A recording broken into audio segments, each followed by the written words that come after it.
Boa noite, pessoal. Estamos aqui mais uma vez com mais um Profcast. Dessa vez eu estou aqui com o nosso professor Rudinei. Professor Rudinei, gente, que eu trouxe aqui uma colinha sobre a qualificação desse cara. Graduado em matemática, especializado em gestão pública, educação matemática, mestrado em educação, ciência e matemática, professor há 24 anos, diretor de escola, superintendente de educação, atualmente está no Legislativo. É hoje, gente, que nós vamos conhecer um pouco mais sobre o professor Rudinei, que teve aí uma carreira crescente na educação e atualmente ocupa aí uma cadeira na Câmara Municipal da Serra. Professor, fala pra gente, professor vereador ou vereador professor? Primeiro agradecer o convite de estar aqui nesse podcast, né? Me sinto um privilegiado e é uma alegria estar aqui batendo esse papo contigo. Professor vereador ou vereador professor? Certamente professor vereador. Não tenho dúvida que a profissão de professor vem primeiro do que a função que exerço atualmente, que é o mandato eletivo de vereador. Então, professor você sempre será? Fato. Vereador eu estou. Você está vereador já, esse é o 4º ano, finaliza o mandato esse ano. Temos 3 anos e meio de mandato, né? 31 de dezembro encerra o nosso primeiro mandato. É isso aí, vereador. E assim, fala pra gente, você trabalha também ou é só vereador?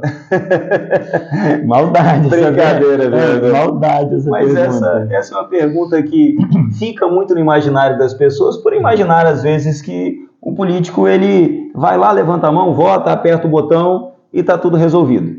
Você é professor já há 24 anos, mas atualmente, além de exercer a vereança, você exerce outra atividade, continua na docência? Como é que está a sua vida fora da Câmara de Vereadores? Então, eu sou efetivo na rede municipal, como professor de matemática e também efetivo na rede estadual.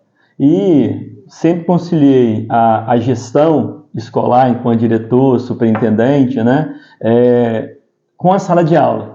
Mantive por um período lecionando em algumas faculdades e também em alguns cursinhos. Atualmente, para poder ter um mandato com mais qualidade, de fato fazer o trabalho legislativo como a Serra merece, afinal ser vereador na cidade da Serra é um grande privilégio, mas também é uma grande responsabilidade. E eu queria fazer e quero fazer sempre muito bem feito tudo que eu faço. Então, eu optei por me licenciar das 2 cadeiras que eu tenho, né, na educação. Não recebo salário, uma vez licenciado. A gente recebe o salário somente, o salário de vereador. Algumas pessoas me perguntam isso, né? Você está vereador, então você recebe como professor e como vereador? Não, só como vereador. Mas eu continuo em sala de aula em cursinho pré-ENEM, né, que é uma paixão estar na sala de aula. Entendo. Mas você teria a opção de continuar dando aula, continuar com a sua cadeira ali na Serra e exercendo ainda o mandato legislativo? A legislação permite, né, conciliar o trabalho de docente como professor, né, com o de vereador. O vereador tem a obrigação aqui na Serra de participar das sessões ordinárias, que acontece na segunda e na quarta-feira, né, de cada semana, das 16 às 19 horas. Então, poderia conciliar, né, não teria impedimento nenhum. Foi uma opção que eu fiz entendendo que, para ter um mandato de paridade, era importante dedicar tempo ao trabalho legislativo e não fazer desse mandato apenas um bico, né? E você é professor de matemática. Isso. Você não teve medo dos alunos não votar em você, não? Porque ninguém gosta de professor de matemática, professor Rudinei. Quem gosta de professor? Ou de repente votaram para você sair da sala de aula e não dar mais aula para eles. Mas de qualquer forma viria outro professor, então. Não tem jeito. Normalmente, aluno gosta de professor de educação física. Também, né? De fato, você ensinar matemática hoje é um desafio, né? A disciplina ela assusta os alunos, né? Desde sempre, mas eu, enquanto professor, sempre busquei me colocar no lugar do aluno. E eu sempre tentei ensinar matemática usando o cotidiano. Então, mostrando para os alunos que matemática realmente é importante, né? Então, o professor de matemática não é aquele bicho papão, não. A gente tem que também, eu acho que tirar um pouco isso de tela e entender que a matemática faz parte da nossa vida e é importante. A educação como um todo é muito importante, né? Você já encontrou algum aluno que chegou e falou: professor Rudinei, fui seu aluno e votei em você? Já encontrei vários alunos que passaram, né, pelas nossas salas de aula e que declararam voto. E alguns que falaram assim, né? Não sabia se era vereador, não votei no senhor, mas quem sabe na próxima eu vou votar. E tem muitos alunos que marcaram a nossa vida, né? E certamente o professor que está em sala de aula, se dedicando a ensinar, qualquer disciplina que seja, ele também marca a vida dos alunos, de forma positiva ou negativa, né? É verdade, professor. Onde nós passamos, a gente deixa um pouco da gente e leva um pouco das pessoas também. Isso, né? É isso. A escola é um espaço muito bonito, né? Eu tenho colocado em meu discurso, de um tempo para cá já, algumas pessoas falam sobre a importância do chão da escola, né? Conhecer o chão de fábrica, Verdade. O chão de escola. E eu tenho adotado no lugar de chão a palavra solo. Porque o chão é aquele lugar pisado, onde não nasce nada, não cresce nada, né? Não frutifica. E o solo, quando ele é tratado, é cuidado, você cultiva ali com amor e carinho, dá frutos belíssimos. Dependendo do tratamento que você dá. É isso. E na escola, os profissionais de educação, não só professores, a escola tem uma série de educadores que faz o processo, né, de ensino e aprendizagem acontecer como os alunos realmente precisam que aconteça. E esse solo bem regado, eu não tenho dúvidas que dá muitos frutos. Isso é muito importante, vereador. Professor, eu chamo de professor ou eu chamo de vereador? Depende. Agora, nesse momento, você convidou o vereador ou o professor? As perguntas são para quem? Para professor ou para vereador? Dois. Nesse início, professor. Então, professor, nesse momento. Então, vamos lá. Quando fosse para vereador, aí você chama de vereador. E justamente, então, professor, você sempre quis ser professor ou foi algo que, de repente, assim, como diz o ditado, caiu no seu colo? Na semana passada, eu estava conversando aqui com a professora Jaciara, e ela falando que era um sonho dela ser professora, ela se espelhava em uma professora. E o meu caso foi diferente. Eu fiz geografia, mas eu queria ser geógrafo, atuar na área técnica. E da primeira vez que eu entrei na sala de aula, eu me apaixonei pela sala de aula e estou até hoje. No seu caso, como que você se tornou professor de matemática? Então, eu nunca sonhei ser professor. E é uma pena porque as nossas crianças hoje, poucas têm o privilégio de sonhar ser professor, tendo em vista a questão da valorização dos profissionais de educação. A gente, enquanto município, enquanto Estado, tem que começar a pensar mais políticas públicas de valorização para que esses profissionais sejam atraídos para a docência, que é uma profissão tão bonita. É claro que você ser professor, ser educador por amor é muito bonito, mas a gente precisa pensar no profissional, na pessoa que tem família, tem casa, tem filhos, mostrar que é uma profissão que não vai atrair bons profissionais só por amor, porque contas precisam ser pagas. É verdade. E, infelizmente, amor não paga a conta, né? E eu tive professores maravilhosos que eu admiro, até hoje ainda, né? Tive o privilégio de homenagear alguns, né, enquanto vereador, e foram referências para mim na minha formação profissional enquanto professor. Mas, contudo, todavia, meu primeiro vestibular foi para CFO. Queria ser polícia, vereador? Bombeiro. Bombeiro. Bombeiro. Eu fui aluno de escola pública e, infelizmente, a base, né, da escola pública, na época, era muito pior do que é hoje. Eu lembro que no primeiro ano do ensino médio, eu tive mais de 8 professores de matemática no ano só. Nossa. Aí é greve, trocar aquela situação toda. Aí depois eu fui para outra área, cheguei a começar faculdade de Engenharia da Computação em São Paulo. Aí não deu muito certo, devido à distância de casa, questões financeiras. Aí eu voltei aqui para o Estado. Tinha passado uns perrengues, né, questão de trabalho, e um amigo me chamou para substituir um professor na escola privada por algumas semanas. Queria fazer uma cirurgia e eu gostava de matemática, me chamaram. Essas semanas viraram meses e nesse período abriu o vestibular da UFES. E eu falei, poxa, estou em sala de aula, Já estou na área? Estou na área de matemática e eu estava gostando muito, porque foi uma experiência muito legal de você poder estar ali em contato com os meninos. Era uma turma de 6º e uma de 7º ano, então aquela molecada agitada, né? E assim, mas muito carinhosa, muito respeitosa, né? E a gente tem perdido um pouco disso também na educação. O respeito até ao profissional da educação como um todo. E eu fiquei encantado com aquilo, falei, vou fazer vestibular para matemática. Aí quando eu fui fazer a inscrição, eu vi lá 4 cursos da área de exatas. Estatística, física, química e matemática. Aí bateu aquela dúvida. Qual que eu faço? Seria um dos 4. Então você sempre gostou dessa área de exatas. Foi isso. Essa que a maioria não gosta. Foi isso. Aí eu coloquei no papelzinho os 4 cursos e sorteei. Que disciplina que deu? Que curso que deu? Quando eu sorteei? Matemática? Não, deu física. Mas eu estava na sala de matemática, eu fui teimoso e cursei matemática, né? Tá certo. Aí veio o vestibular, fui aprovado. Só que matemática tinha a segunda fase da UFES na época, você estudava 6 meses para ver se tinha nota, para depois você virar aluno da UFES. Era um passar sem... Você tinha, eu tinha passado pela metade. Meio aprovado. Aí eu lembro que eu comecei a fazer disciplinas e no meio do processo eu falei, gente, eu tenho que dedicar isso daqui. Aí eu pedi conta do emprego e fui na cara e na coragem para passar naquele semestre e me tornar aluno. Comprou caderno e tudo. Eu comprei caderno, eu lembro de um amigo, a gente caminhando junto ali, na passarela da UFES, atravessando. Conheço bem. Ele falou assim, Rudinei, não sei por que você comprou esse caderno, você vai estudar só 6 meses aqui, nem aluno você é. E aí?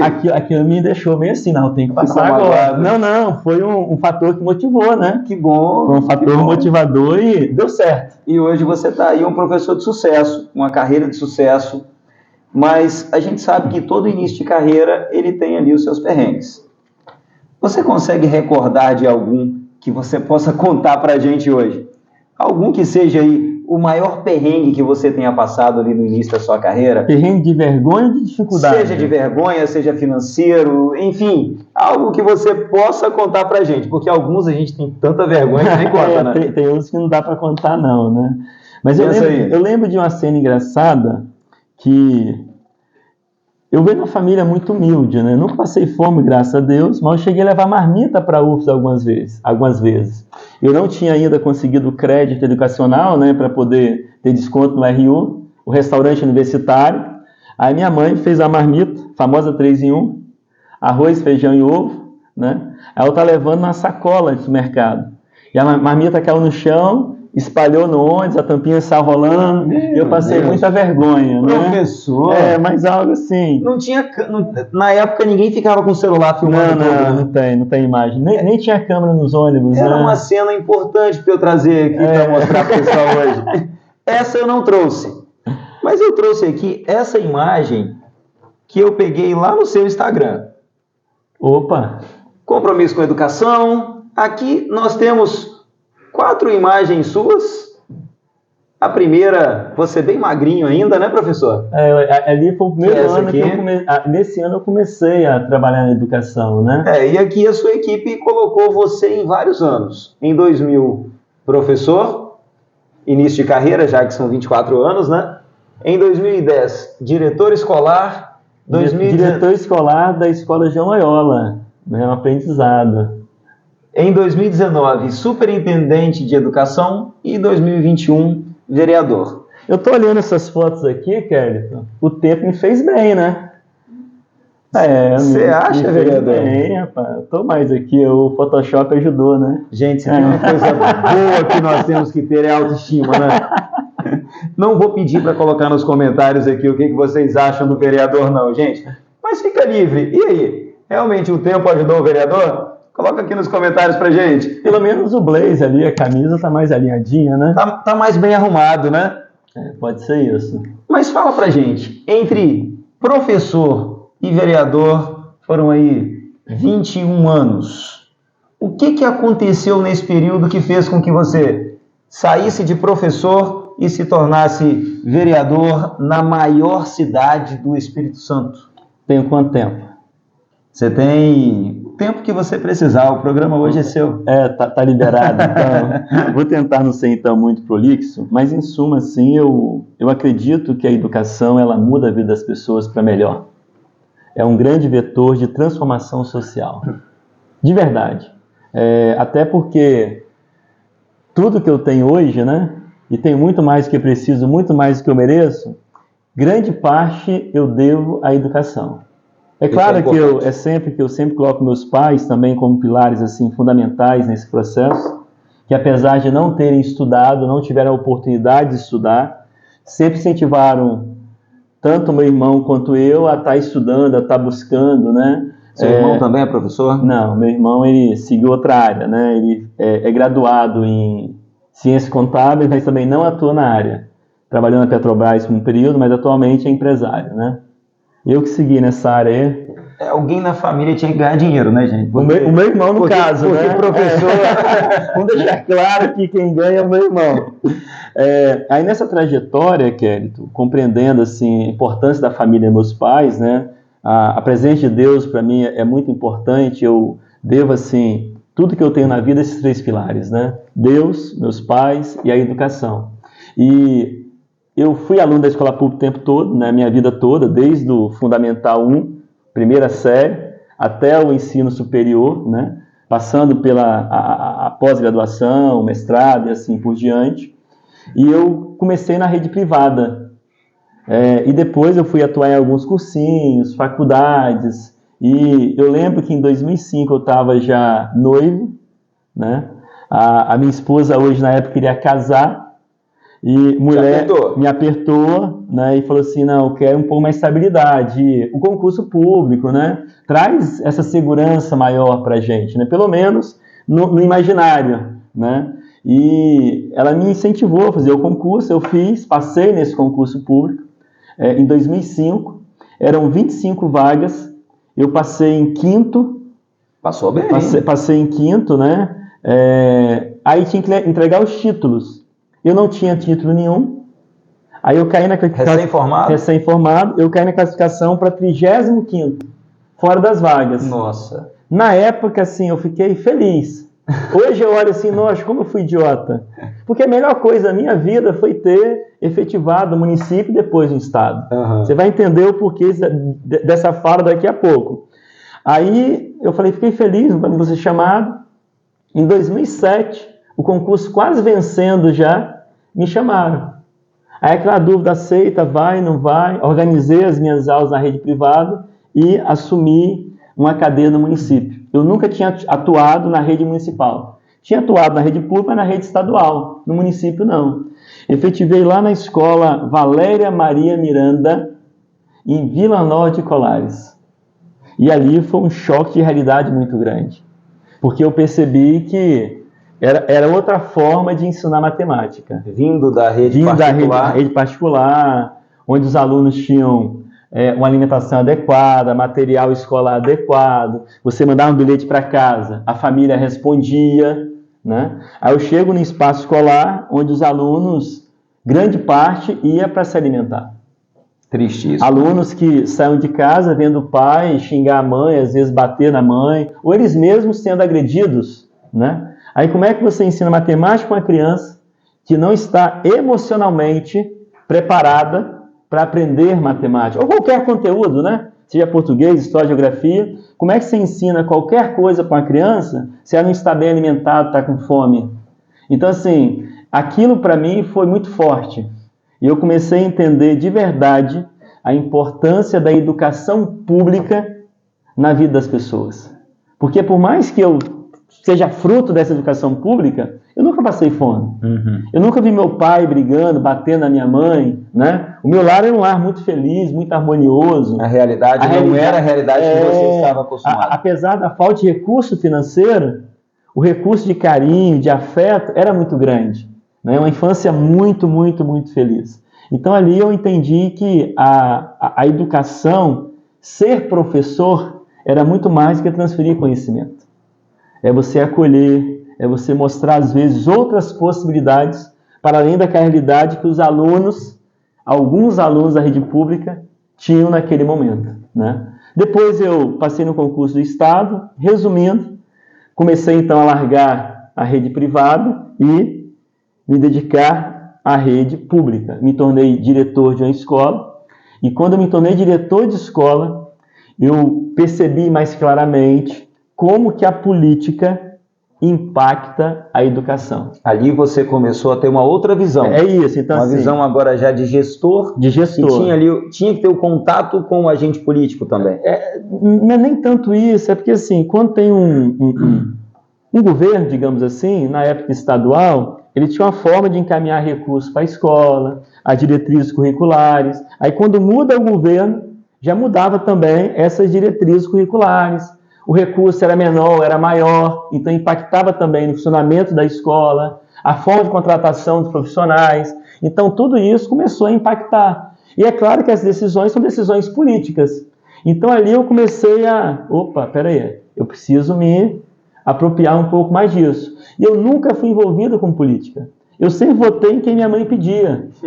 Né? Aí chegou um ponto que nós juntamos um grupo de diretores, meio talvez alienados com o sistema, querendo educação pública de qualidade, e fundamos uma associação, a DIRES, para poder pensar a educação pública de qualidade. A gente começou a movimentar, fazer propostas, encaminhar para alguns parlamentares, debater mais com o governo sobre a pauta da educação pública, valorização dos servidores. E em 2012, nesse meio do caminho, veio um convite para eu ser candidato. Eu falei não, virei as costas e fui embora. Né? Não quis nem pensar no assunto. E o tempo foi passando, a ideia foi amadurecendo. Em 2015, veio o convite novamente. Eu falei, por que não? Aí eu aceitei o desafio de disputar a eleição, condicionado ao terminar no mestrado, até o final de dezembro de 2015. Tinha que terminar o mestrado Era combinado comigo mesmo. O objetivo que você mesmo colocou que eu tracei, né? Que era o meu prazo de defender o mestrado, para não ter que pedir prorrogação de prazo, aquele negócio todo. Não defendi. Tinha tentado licença para fazer o mestrado. O governo estadual, na época, não concedia licença para ninguém estudar, fazer formação, essas coisas assim. O tempo foi passando. Como eu não defendi no prazo, eu tinha mais 6 meses de carência para defender, para ter que estar com o processo, já no aperto. E eu vi que eu não ia conseguir defender no prazo adequado.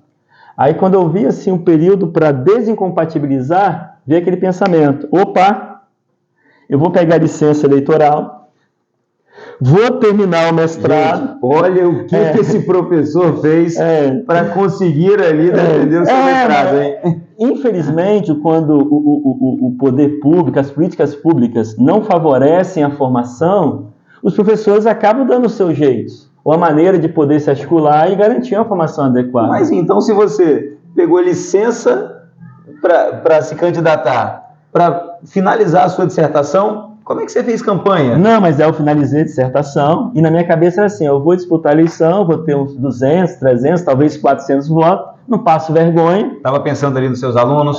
Não passo um pouco disso, né? Os amigos mais próximos, não passo vergonha e vou fazer a campanha, vou terminar o mestrado. Terminei no final de julho, defendi 28 de julho de 2016. Fiz as correções que precisavam fazer, entreguei no começo de agosto, vou para a campanha. Sem dinheiro, sem material preparado, e as pessoas próximas a mim... e as pessoas mais próximas diziam, não, tudo certo, vão ganhar a eleição, vai dar certo, vão ser o mais votado, aquela empolgação na turma, né?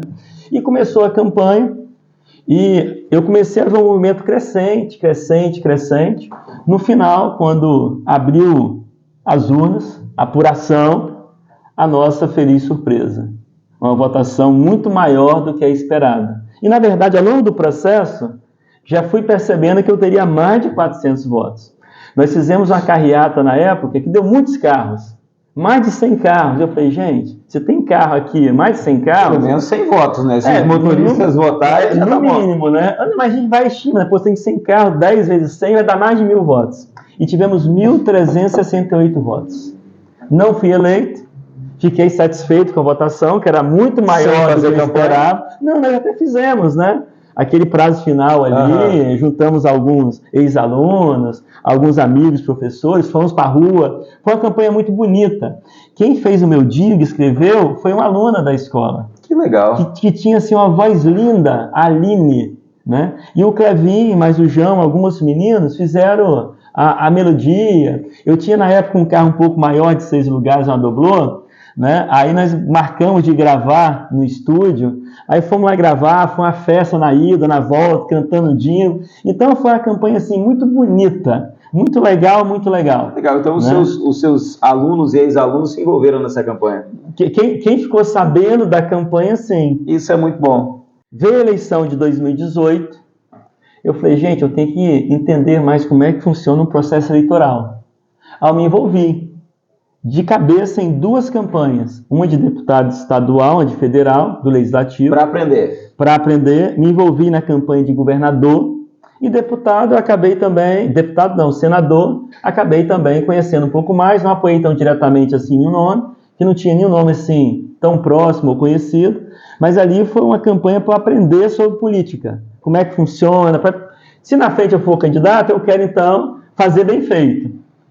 Terminou a eleição, um deputado ganhou, o outro não, o governador foi eleito, nós apoiamos na época, e terminou, eu falei, eu não quero ser candidato mais, estou bem aqui na escola. Quando você entendeu o que era, não quero mais.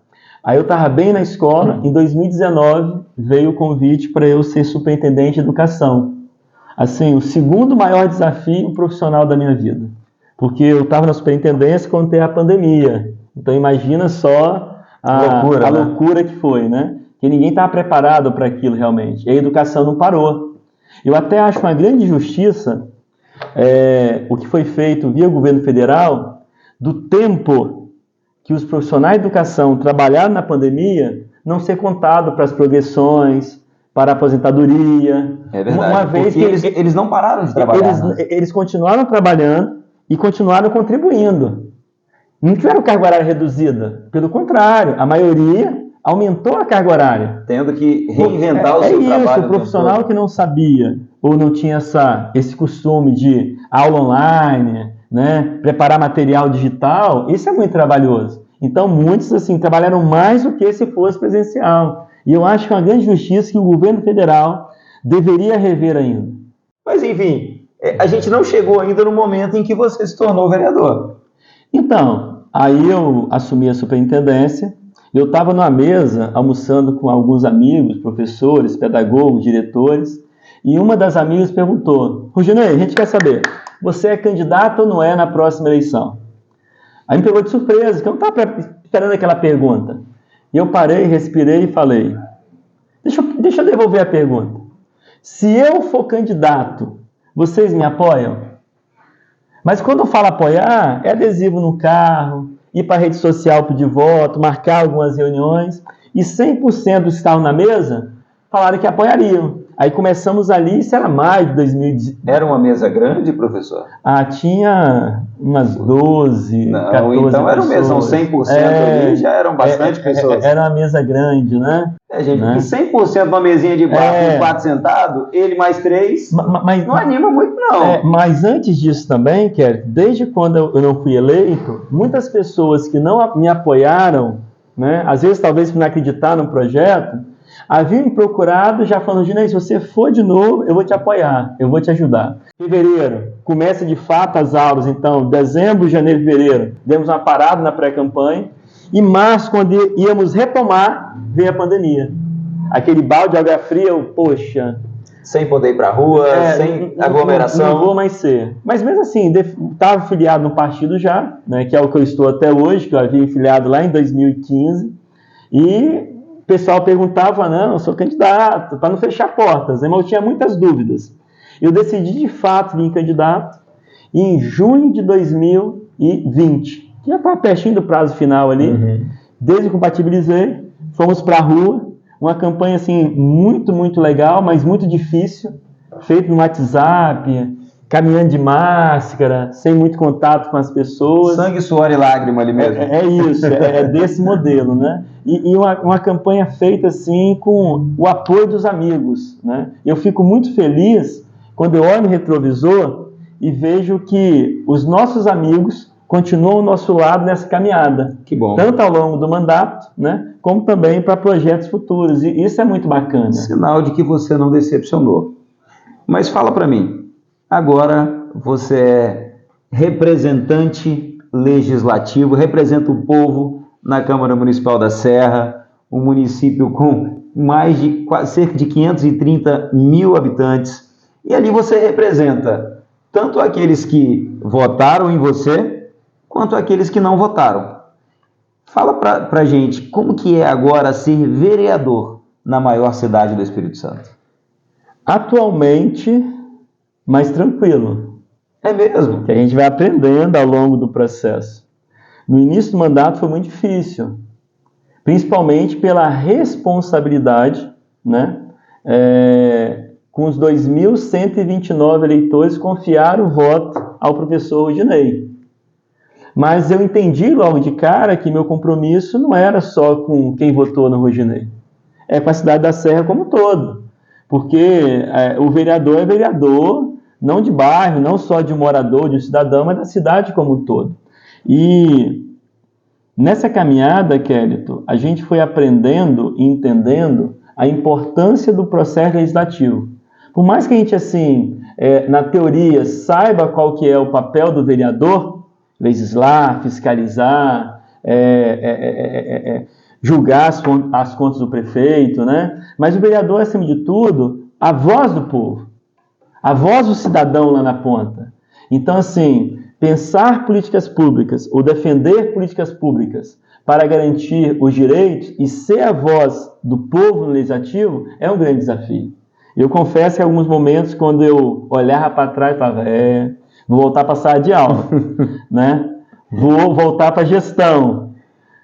E nesse período, qual foi a maior dificuldade que você encontrou para exercer ali o mandato legislativo? Eu acho que é convencer as pessoas da importância de alguns projetos, de algumas pautas, de convencer as pessoas que a educação ela é fundamental para uma sociedade mais justa, para acabar com, pelo menos, reduzir a desigualdade que existe. Porque eu falo muito de educação, Kélito, porque as pessoas comentam muito quando está fazendo campanha, né, quando está pedindo voto, de alguns pilares. E talvez os 3 que as pessoas mais falam que vão defender é a educação, é a saúde e a segurança. Porque são discursos fáceis, né? Ninguém vai falar que educação não é importante. É verdade. Ninguém vai falar que saúde não é importante. Ninguém vai falar que segurança não é importante. E, de fato, são 3 áreas que nós precisamos avançar muito na cidade da Serra, no estado, no Brasil. E falar que educação é importante é muito pouco. Falar que saúde é importante é muito pouco. Falar que segurança é importante é muito pouco. A gente, de fato, tem que pensar políticas públicas para apresentar soluções e não somente apontar problemas. E a gente tem um pouco disso, né? Pessoas que preferem apontar o problema sem minimamente apontar uma possível solução ou um caminho a ser percorrido. Realmente não deve ser algo fácil, não. E isso é um desafio. Então, assim, eu entendo hoje que, por mais que a educação seja um agente que promove, né, a transformação social, a educação sem políticas públicas voltada para, de verdade, favorecer ou dar condições para que esse vetor cumpra o seu papel social, né, é muito importante. Então, as pessoas, às vezes, no meio político, fazem política pensando em voto e não pensando em resultado ou bem-estar para o cidadão como um todo. É verdade. E hoje em dia, todo mundo tem um celular na mão. Hoje, se você tem um discurso e uma prática diferente, aquilo vai aparecer na mídia. Não tenho dúvidas. E eu encontrei uma reportagem sua, eu fui na internet procurar. Você deu uma pesquisada, então, pesquisei, na nossa vida, né? De casa. E eu encontrei essa aqui, que é uma mídia que eu achei boa. Rudinei, Rafaela, Elcimara e Teilton, que são seus colegas lá na Câmara também, são eleitos os melhores vereadores da Serra. Então, teve uma eleição dentro dos eleitos para definir quais os que foram os melhores. E aí eu encontrei aqui que eu trouxe até aqui do lado também, que foi, parece que algo coordenado pelo Ministério Público, pela OAB. Como é que foi isso? E qual foi o impacto disso aqui na sua postura como vereador? Eu acho que o termo eleito ali na reportagem não seria o mais adequado, né? Não foi uma eleição, então? Não teve voto? Não teve voto. Na verdade, foi um processo muito sério, né? E pioneiro no Estado. A Câmara da Serra foi o primeiro... a primeira casa de leis, né, legislativo, a ser aplicada essa avaliação, esse fórum. Quem estava à frente é a promotora Maria Clara, né? A ONG Transparência Capixaba, a OAB Serra, a Federação dos Empresários e várias outras entidades independentes, onde os vereadores foram avaliados por critérios técnicos, né? O seu mandato, avaliando quem são os assessores, formação dos assessores, quais proposições o vereador apresentou ao longo do mandato, quais leis foram aprovadas. Então, assim, vários critérios. Realmente deu um trabalho responder tudo, Kelton. Foi trabalhoso a equipe ali pegar, ajustar e colocar. E a gente apresentou o que foi feito ao longo do mandato, sem tirar e nem colocar nenhuma vírgula. É aquilo que você disse pra gente, é o resultado do seu trabalho. É o resultado, até porque tudo que você enviava de resposta tinha que também encaminhar a comprovação que aquilo era verdadeiro. Legal. Se perguntava lá, tem algum projeto apresentado, voltado para a área da saúde? Se você colocava assim, tinha que mandar o projeto. Ou pelo menos o link do projeto, né? Porque todos os projetos estão lá no site da Câmara, mandava o link do projeto. Legal. Então toda pergunta era condicionada a você comprovar. E no final, nosso mandato foi o mandato mais bem avaliado, mais transparente, sendo considerado o melhor vereador da Serra. Eu até gosto de usar o melhor mandato da Serra, porque esse resultado não é só do meu trabalho, é o trabalho de uma equipe, de um time, que nos ajuda a fazer uma política de verdade voltada para a necessidade das pessoas. Isso é muito bom, isso é muito bom. E hoje tudo aparece na mídia. Eu tenho uma outra aqui, que é essa. Quem votou contra ou a favor do aumento de salário dos vereadores da Serra? E ali eu pesquisei e vi que você foi um dos vereadores que votou contra. Eu gostaria que você justificasse para a gente por que você votou contra. Por que você teve essa opção? Você achava que o salário já estava legal? Você não queria esse aumento? Por que você votou contra essa reportagem, esse projeto de lei? Apesar de ir contra o senso comum, vereadores na Serra não têm tantos privilégios quanto as pessoas pensam que eles têm. Vereador na Serra não tem 10º, não tem gasolina, igual divulgaram um tempo atrás, à vontade, com carro. Saiu na mídia. E isso não existe na Câmara, então é importante esclarecer. Mas eu sou uma pessoa que venho para a política justamente com o discurso, com a pauta de combater privilégios para os políticos.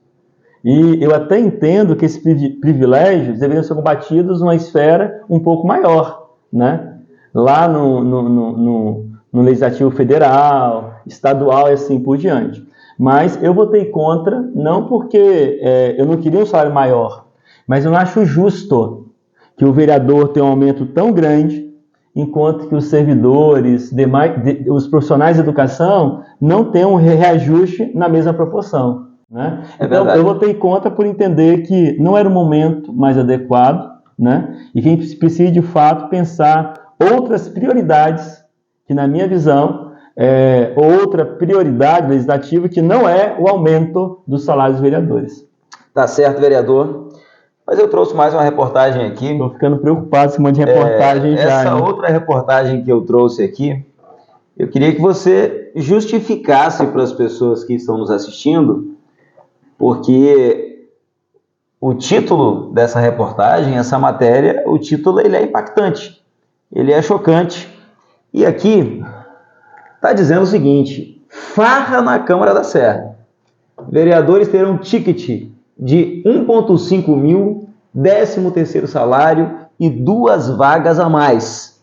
O que eu queria chamar a atenção e que o senhor explicasse para a gente hoje, e por que o senhor votou contra? Justifica isso para a gente. Então, não acha importante o vereador ter um auxílio alimentação? A matéria, ela está até equivocada, porque o ticket não é de 1,5 mil, né? Então a gente tem que também tomar cuidado com a mídia em alguns aspectos, porque a mídia às vezes traz informações que nem sempre refletem a realidade, né?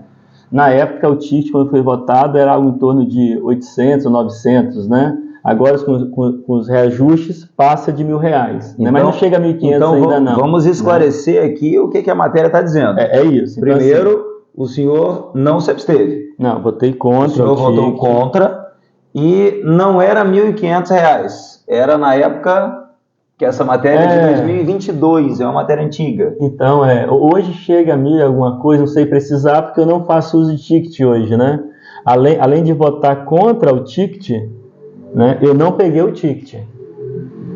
Que é importante isso também. Mas porque você abriu mão desse direito? Porque não peguei. Quando ele foi aprovado, se tornou um direito seu. Perfeito. A hora que eu quisesse lá pegar, eu poderia, mas eu não fui e falei que não vou pegar porque eu também entendo que não é o momento e não é o mais importante. A gente tem uma luta por algumas pautas. Uma delas é o auxílio alimentação para os estagiários, que a Serra não fornece. Estagiários de alguns órgãos, de algumas empresas, têm o auxílio alimentação. A Serra fornece apenas uma bolsa estágio e não tem nenhum valor para que o estagiário possa alimentar. Eu entendo que é importante. E eu venho lutando para que o estagiário tenha ticket de alimentação, ou auxílio alimentação, alguma coisa do tipo. E não é coerente, né? Eu pegar um ticket se os estagiários não têm. Se outros servidores não têm um ticket tão bom quanto deveria ter. Então, é a questão da coerência. Não que eu não ache importante. Se o vereador vai todo dia à Câmara, trabalha, almoça, ele também pode se alimentar, né? Mas eu não acho coerente, por isso eu votei contra e não peguei o ticket. Mas fala pra gente, então. Aqui eu te apresentei 3 reportagens. Nem todas elas condiziam com a realidade. Uhum. Como que você reage frente a essas notícias que são divulgadas, às vezes até por canais ditos sérios, de notícias, porque hoje na internet se propaga de tudo. Quando aparece na internet algo que não é real a seu respeito, como que você busca enfrentar isso? Ô Kelito, notícia ruim vai rápido, né? Coisa boa você não divulga. Sai uma notinha lá embaixo, né? Eu lembro que quando teve a votação polêmica, né, de pauta negativa da Câmara, cara, quase todas as mídias de jornal me ligaram, querendo declaração, como é que foi e tudo mais. Quando o nosso mandato foi avaliado como o melhor mandato da cidade da Serra, apenas uma mídia fez contato. Notícia boa às vezes não vende, né? É isso, né? Então, infelizmente, é um pouco disso. Assiste esse memezinho aqui, que essa é a nossa próxima pergunta. É uma piadinha. Pedrinho, qual é a profissão do seu pai? Meu pai é médico, professor. É aquela piada antiga do Pedrinho. E seu pai, Joãozinho, qual é a profissão dele? Meu pai é travesti. Ele mexe de mulher. Não, o Joãozinho fala aí algo absurdo do pai dele agora, joga o pai dele em situações vistas, né, para o senso comum como algo deplorável, algo ruim. É isso. Pedro, Joãozinho, qual é a profissão do seu pai? Ele é deputado federal, professor. Mas eu tenho uma vergonha de falar perto das pessoas. É isso aí, é uma piada clássica, todos conhecem. Mas o Joãozinho ali trazendo o que muitas vezes é do senso comum, de que o político ele é algo vergonhoso, ele é bandido, ele rouba, ele só pensa em si, tudo que ele faz ele é para benefício próprio ou para benefício ali dos seus amigos, do seu ciclo imediato. Como que você encara essa situação? Porque você é um homem cristão.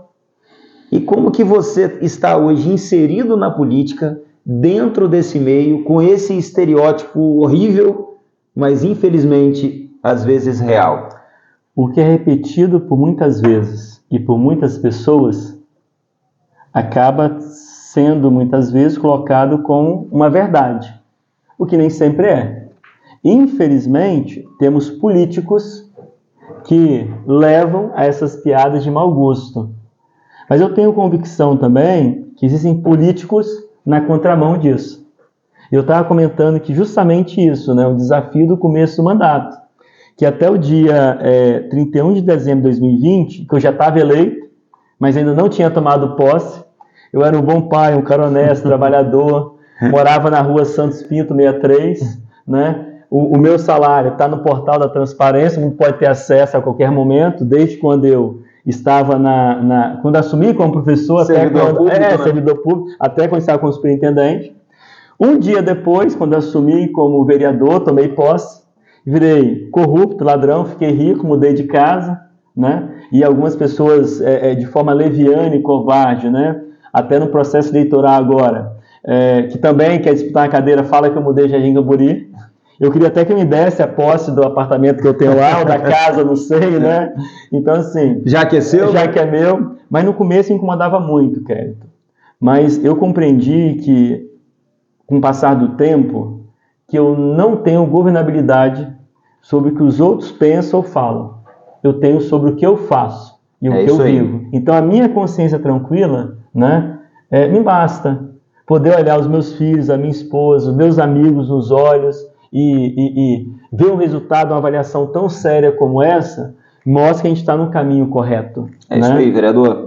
E antes que eu te entrevistasse, antes que estivéssemos batendo esse papo aqui, eu postei nas redes sociais, compartilhei com você, para que as pessoas pudessem te fazer algumas perguntas. Eu não tive tempo de olhar. Pois é. Eu poderia ter olhado antes. Poderia sim, e eles me mandaram e eu selecionei algumas. Opa. Essa postagem teve mais de 1000 interações e eu selecionei algumas perguntas e trouxe para você. Se eu não souber responder, eu posso consultar rapidinho? A assessoria do vereador, gente, está ali do lado, mas até o momento não foi necessário nenhuma consulta, não. Um está no celular batendo papo ali no WhatsApp. Por sinal, eu queria pedir à produção que trouxesse mais uma água para a gente, por favor. Rapaz, nem mexeram. Mas, vereador, vamos às perguntas. Já acabou o expediente, já estou aqui de cortesia. Mas vamos lá.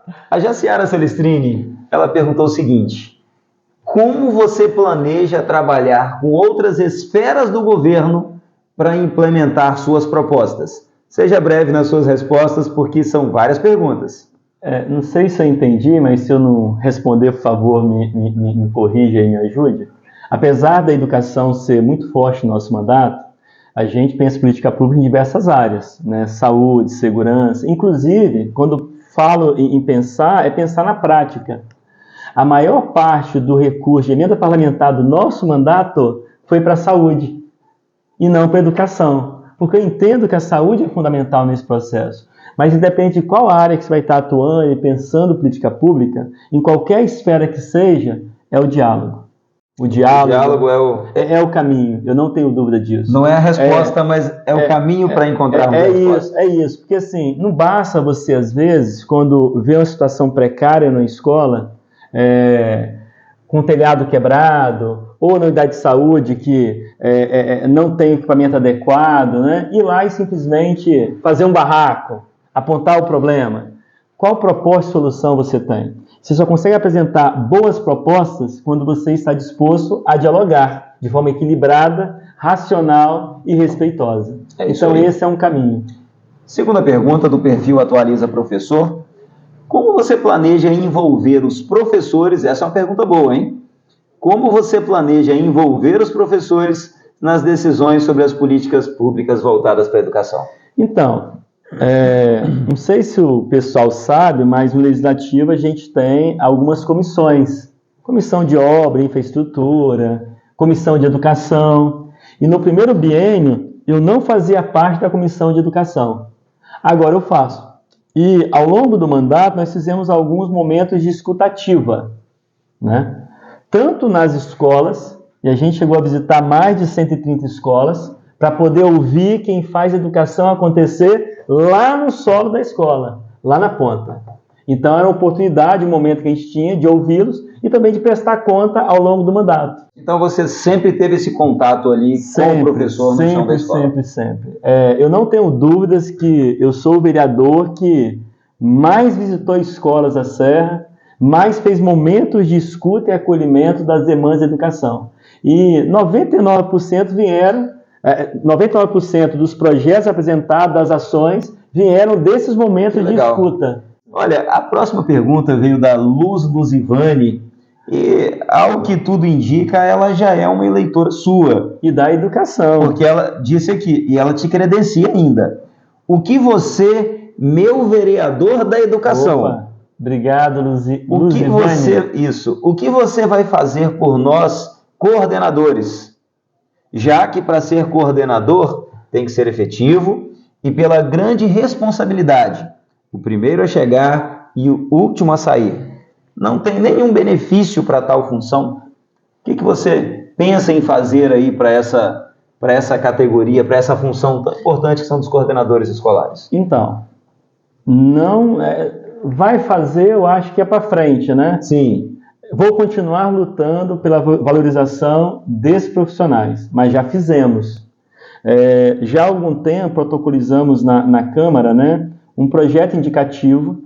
E por que indicativo e não de lei, Rudinei? Porque o vereador, ele tem algumas competências que ele pode legislar, outras não. Tudo que versa sobre servidores é de competência privativa do prefeito. Então a gente faz um projeto indicativo para poder o prefeito fazer o projeto de lei.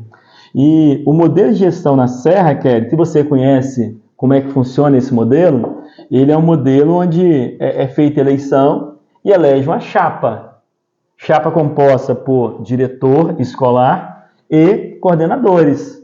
O diretor escolar tem uma função gratificada, que inclusive estava sem correção desde 2012.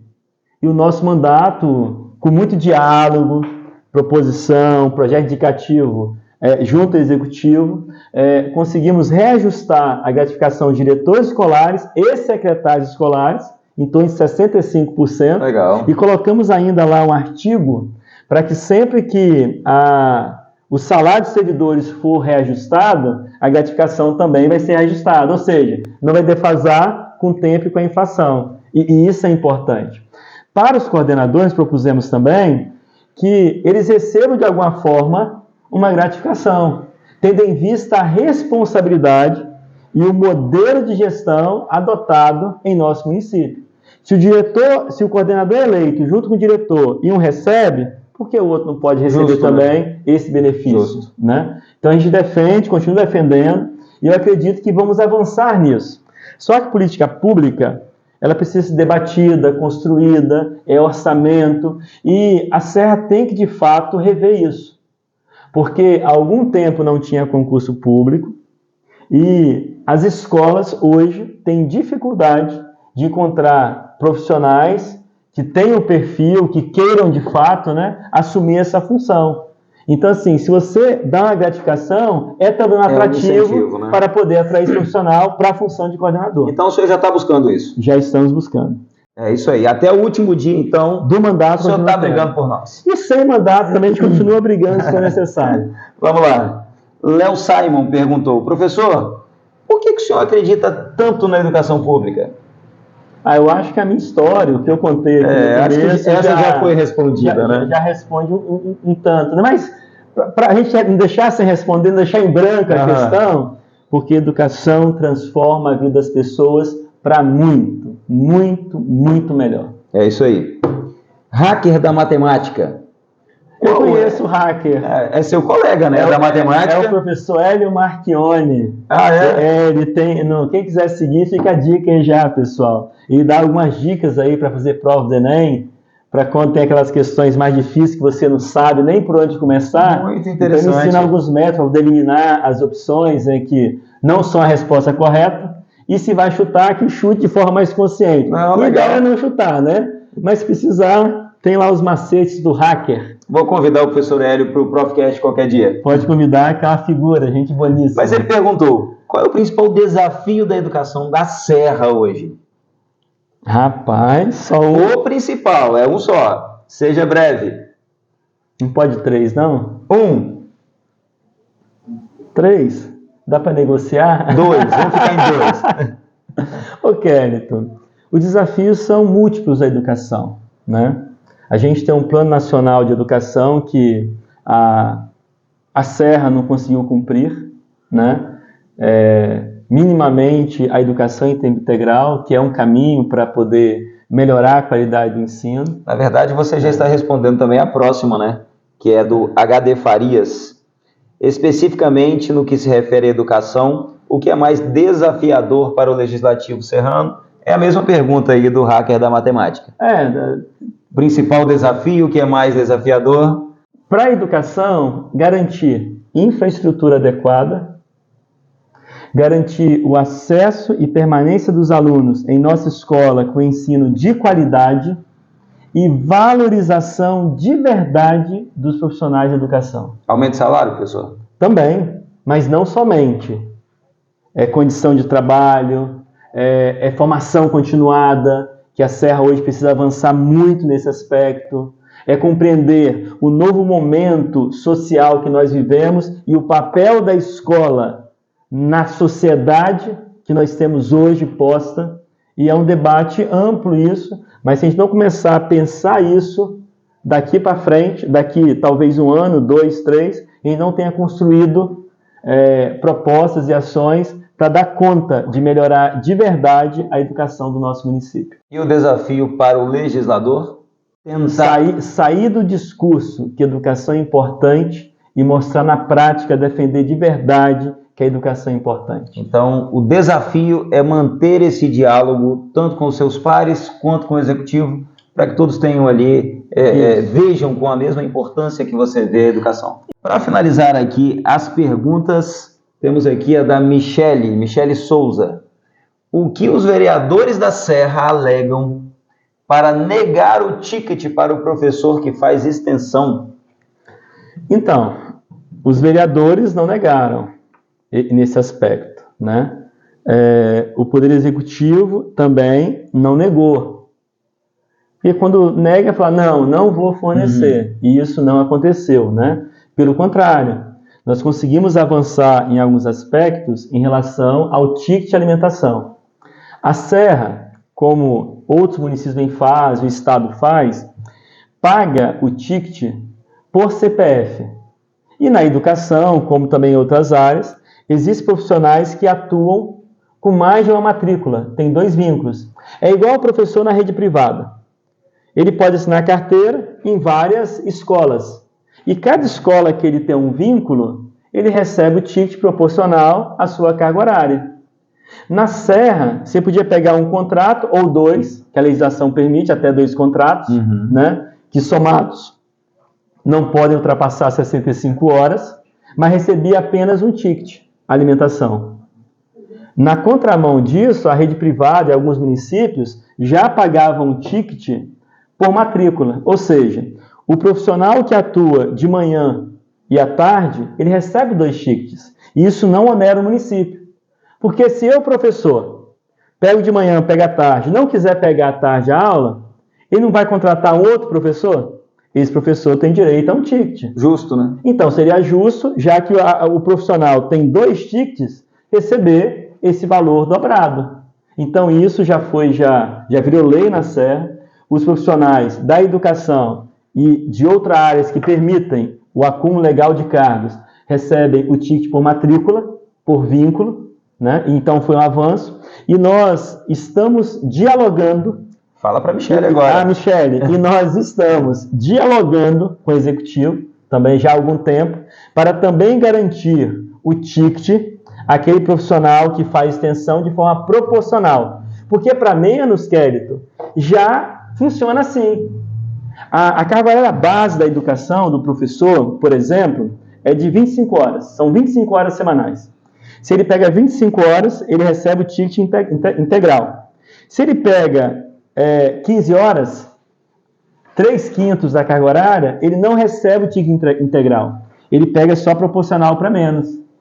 Mas se o professor, é o caso que a Michele traz aqui, faz uma extensão de carga horária, tem as 25 e pega mais 15, ele não recebe proporcional para mais. recebe só o ticket cheio. E seria justo receber também esses 3/5, né, dessas 15 horas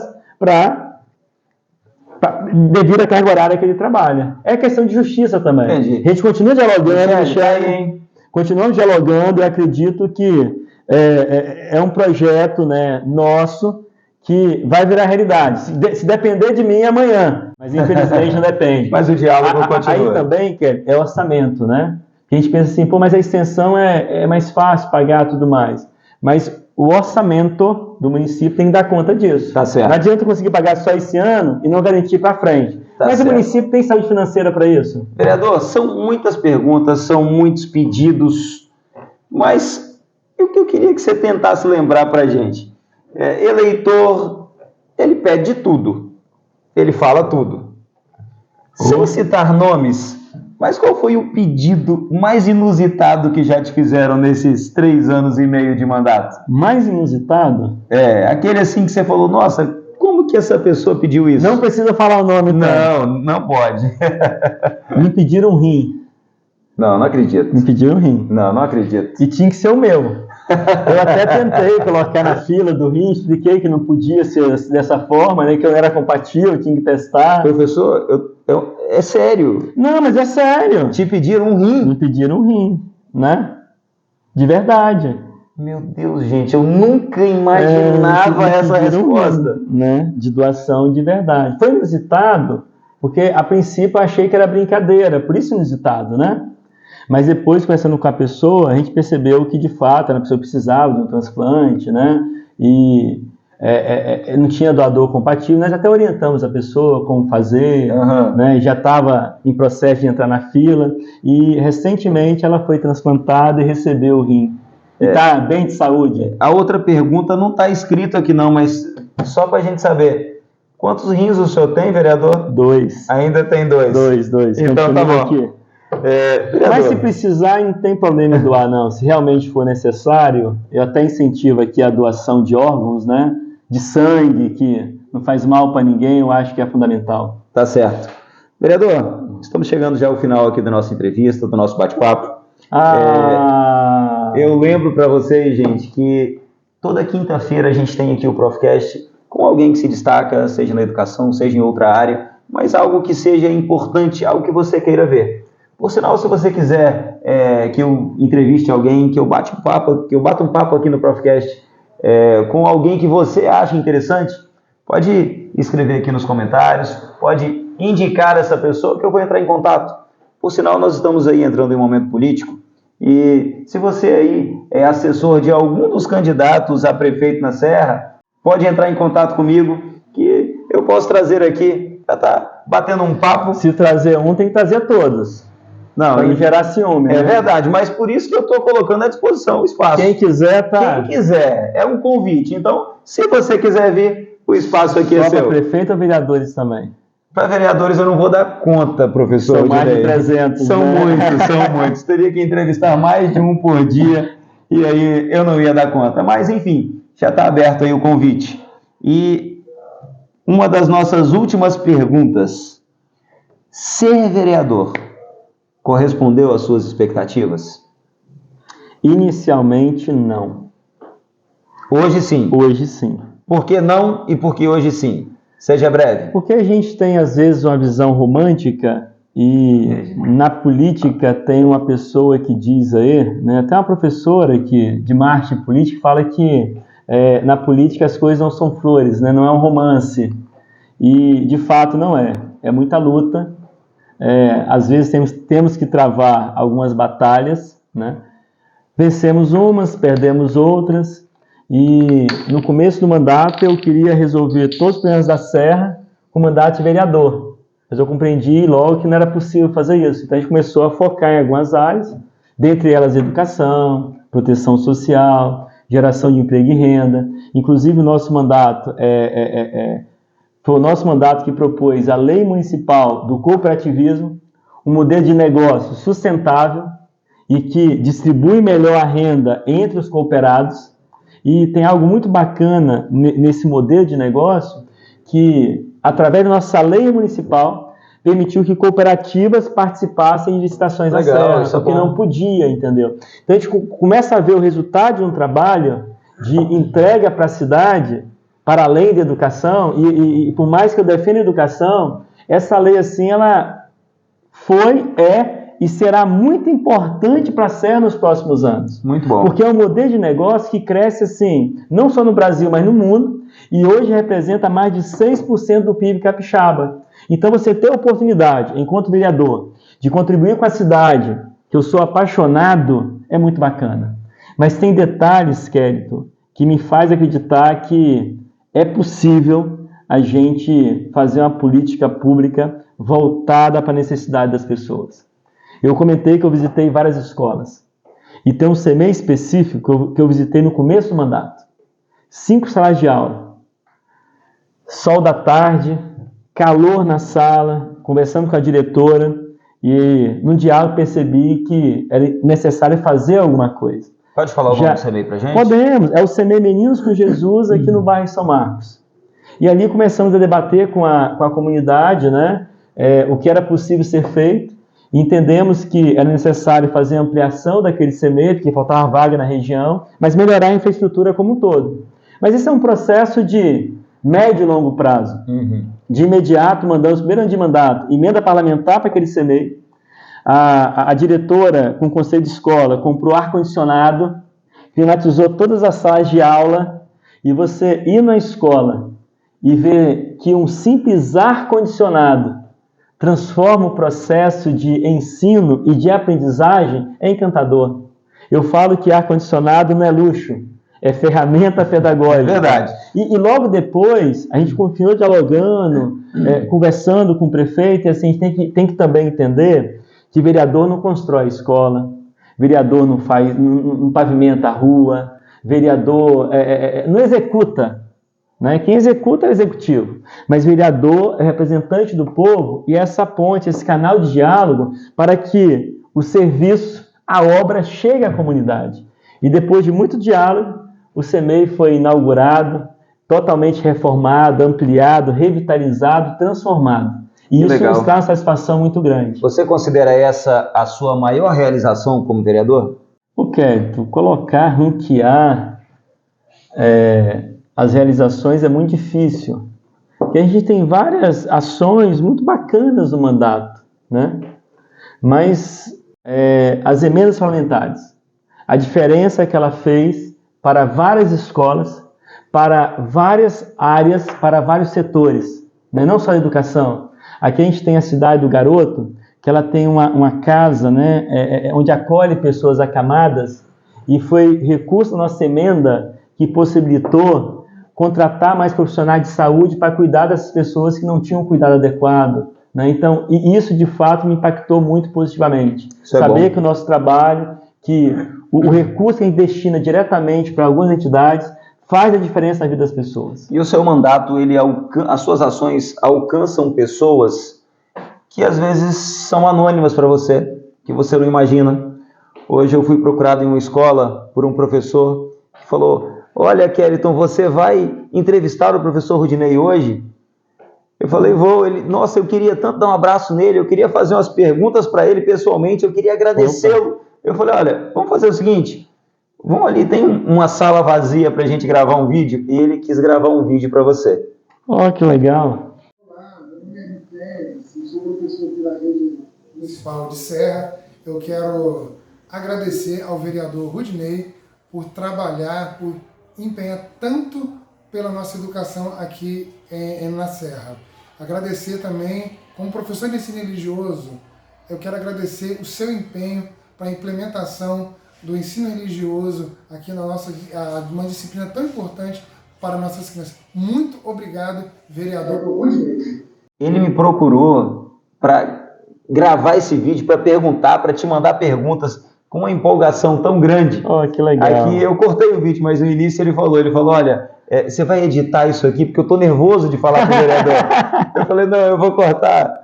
E eu já estava gravando.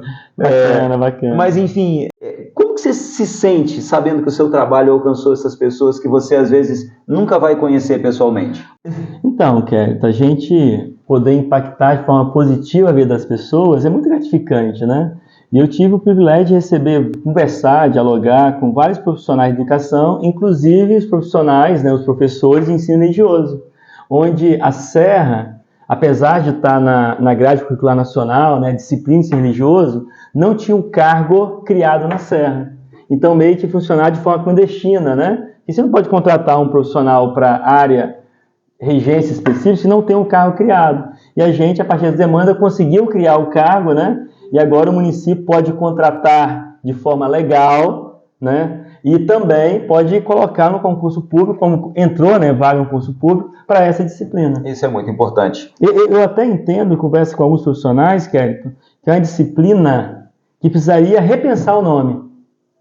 Porque ensino religioso não trata de religião na escola, igual algumas pessoas pensam às vezes. Trata dos valores, né? É isso, né? A ementa da disciplina não vai discutir a questão teológica de crença A, crença B, mas de fato os valores, né, fundamentais para a sociedade funcionar como deve funcionar, né? De respeito, de cordialidade, até valores cívicos que a gente às vezes está perdendo, né, ao longo do tempo. É verdade.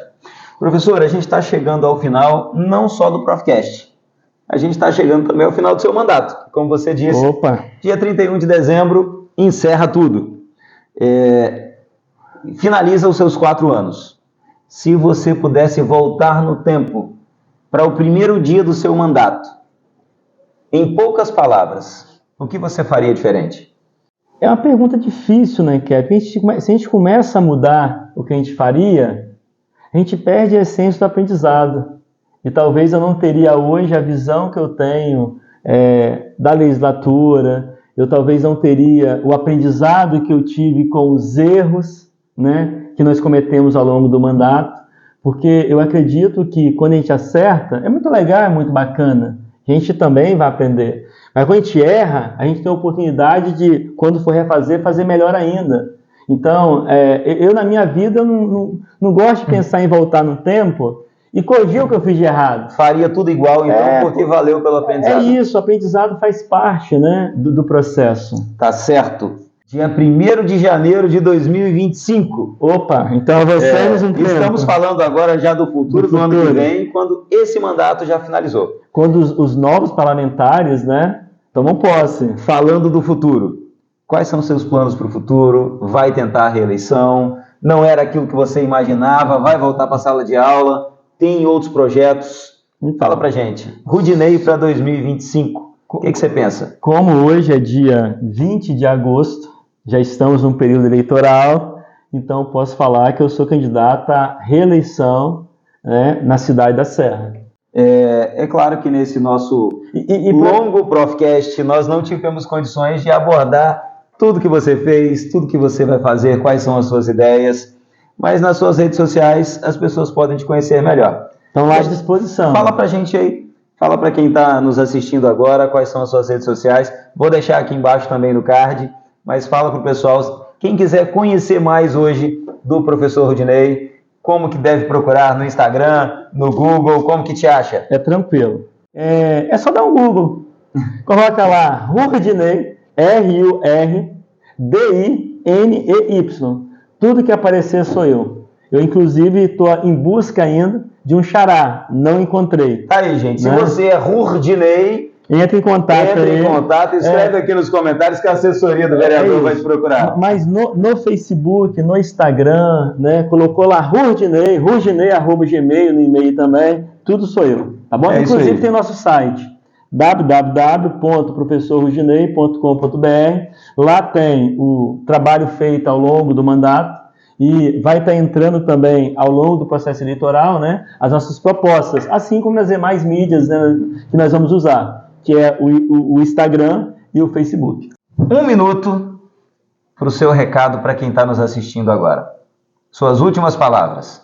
Acredite que, por mais que a gente tenha decepções com políticos, a política é o grande vetor de combate à desigualdade, às mazelas sociais e é quem, de fato, vai dar conta para termos uma educação de qualidade, uma saúde de qualidade, segurança adequada, que não falte emprego, que temos condição de fazer a proteção social de pessoas que estão em situação de vulnerabilidade, isso é fundamental, e para que as políticas públicas possam estar alinhadas à necessidade das pessoas, precisamos ter bons representantes. Então o recado é, escolham pessoas com condição de te representar e fazer o melhor por nossa cidade. É isso aí, o recado está dado.